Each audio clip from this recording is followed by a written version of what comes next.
Welcome to CardStock Modeling. I'm your host, Sam Miller, and this is our final episode of Clever Models O-Scale Icehouse. So let's take a look at the pages we'll be dealing with. First up is page 1, and it shows the isometric, just so we get the target in our mind of what's going to happen. Next, on page 2, is one of 2 interior roof supports that we'll be cutting out, as well as the second one on page 4. Then on page 5, I'm going to be dealing with this upper wall support and a modified version of that, making some cuts and changes because of things I've had to adapt to on the on my rendering of the building. Next, we'll be working on page 9 with the roof shingles, as well as the roof underlayment for the lean-to, as well as the flashing on the top. And what you're going to need to do is make 3 copies of this page. Basically, you're going to need 3 sets of this shingle to work with. And lastly, here's our lean-to isometric to give us another perspective on what we'll be doing in terms of detailing the shingle as well as adding it to the rooftop. And in my case, I've done a modification which I'll show you. So now let's get started. From time to time, things don't always fit like you expected them to. So in that case, you change. What happened is my upper internal support didn't go in as smoothly as I'd like. That would fit in the top like this. So what I've done is I've modified. I made a modified support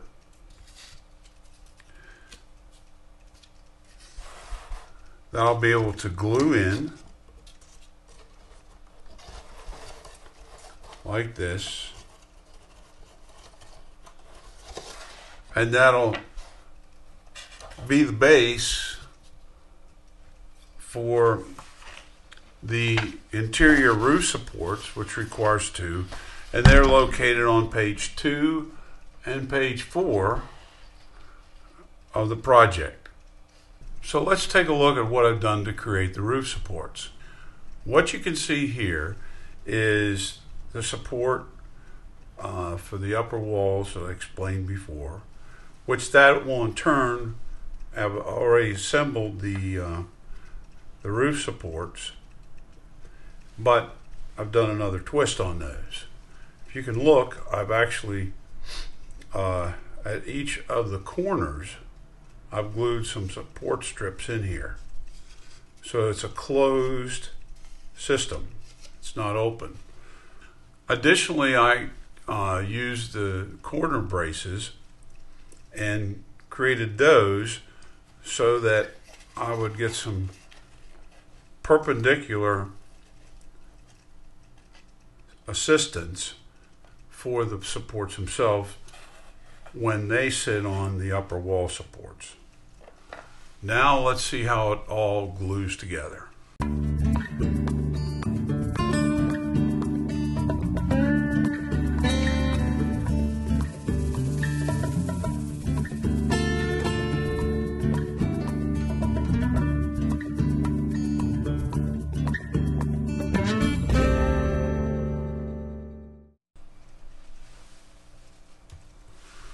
So now that we've got this glued together with the corner braces to support the roof braces, the next thing I'm going to do is install the upper wall supports.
just set this aside, let it glue, get back to you after we do the other side.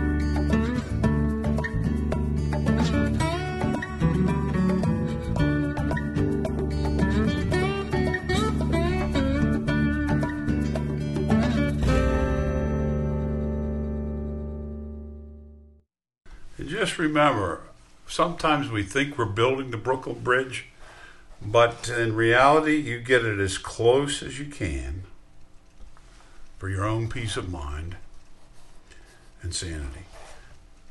So now let's let this dry and see what happens.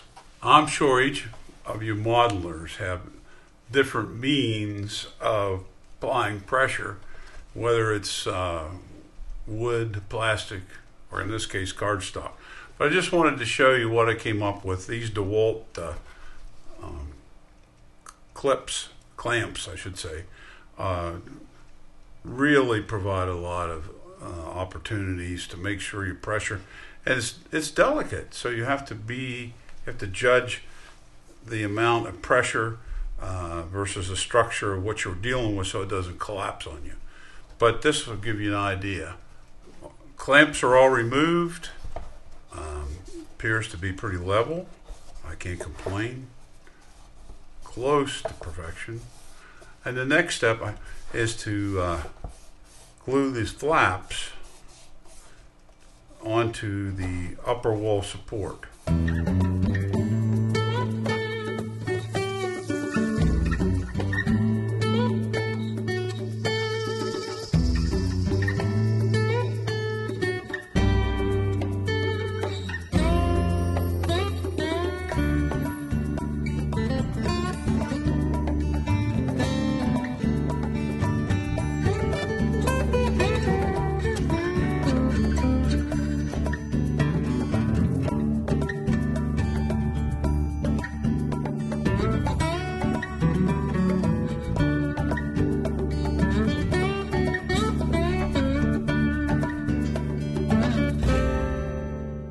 So now we have all the flaps glued down, and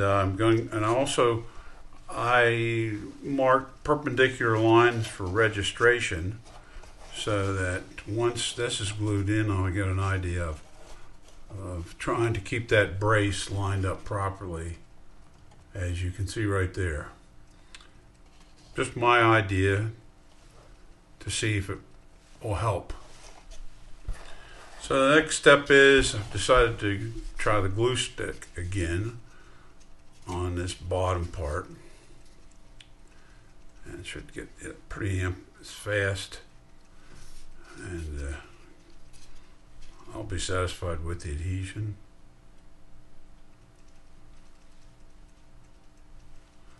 That's some overkill right there. So let's see now. All right, here we go. Again, I got my lines for parallel and perpendicularity of the brace itself. And there we go. Try to have it as close as possible. There's a little gap in these edges.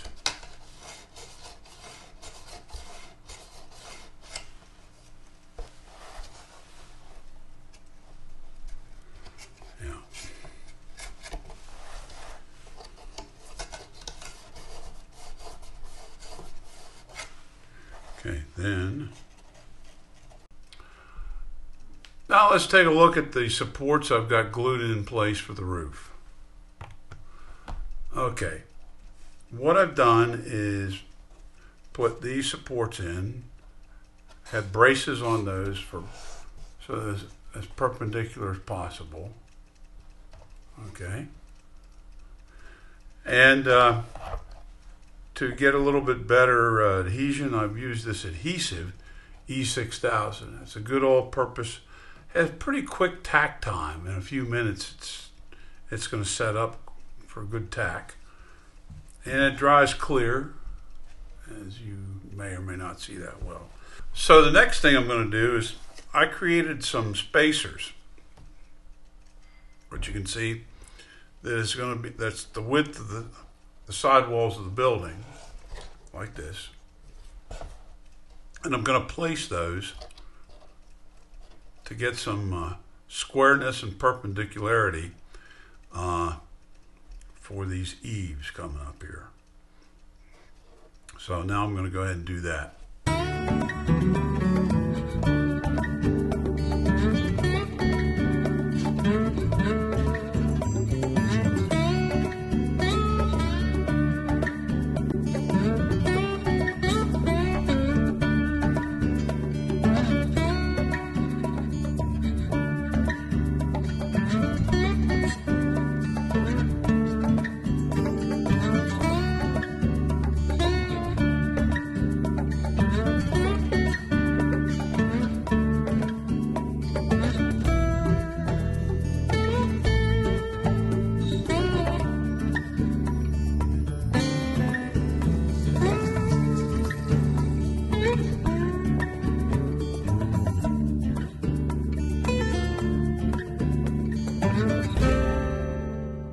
Moving right along, take a look at the roof structure. As you can see, it's not pretty, but it's support. And it's square, it's true. Take a look. That's square. Perpendicularity. Let's take a look to see how this is. Pretty darn good, not so bad. 4.5 there, 4.5 down here, so I can't complain. Okay, next step is we've done the underlayment, we completed all the shingle relief, the roof ridge caps on here. Let's take a look to see how it fits. Not too bad. So the next step will be I think I'm going to use Elmer's, my trusty dusty Elmer's glue here, and just raise this up a hair. That's better. And so now I'm going to apply the glue to here, and we'll have at it.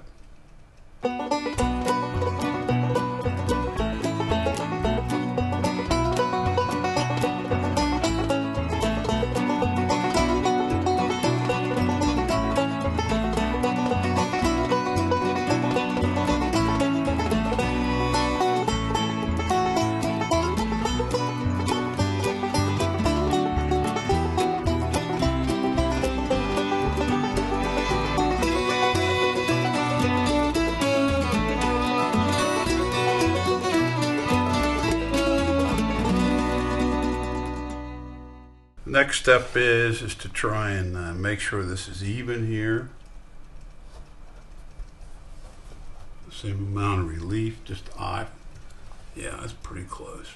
What I've done is I've made 2 support angles on each side of the roof, and that will glue my roof.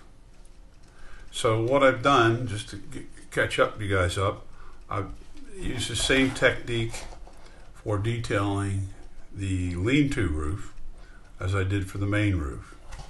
And on the underside, we have the underlayment, which will be seen. I've included it as a piece of tar paper flashing that I've glued underneath this top shingle, and then bent it. And then that will fit just like so. So this is what the effect we'll get. And I'll even that out, and I'm just going to do it by eye. Make it easy, and we'll be set. So let's commence gluing.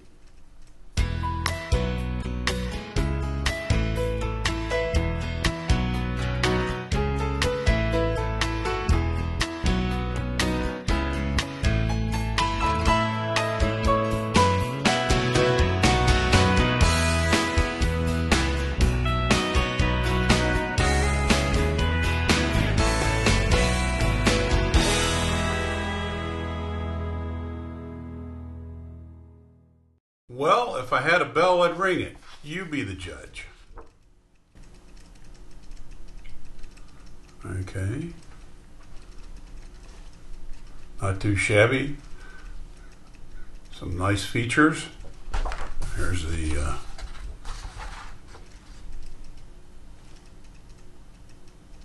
of this. I hope this has encouraged you to try different things. And you can take a very, I would say a little bit above entry level, but not that much more. Add detailing, add your own touch of whatever you'd like, whether it's details or adding relief to the stone wall foundation, putting painting effects on the side, such as this, and you add the hinge details and the wood framing, the lap siding as well. Don't forget, we did our windows. So this project's been very comprehensive, and I'm going to continue to do more of those. I think it might be more thematic things on various aspects of cardstock modeling. But now we go on to the next bridge to cross. And hopefully I'll find it, because I don't have a layout, and shame on me. But I have a good friend who will let me try this on his O scale layout. And actually he does ON 30 gauge. And we'll take a look at that, take a few photos, and post those as well. Thanks so much for watching. And lastly, I wanted to wish each of you a joyous, happy holiday, Merry Christmas, and with hopes that 2021 will bring more opportunities for your ideas and for my filming of different techniques, and we'll learn from each other. Till the next time, thanks so much.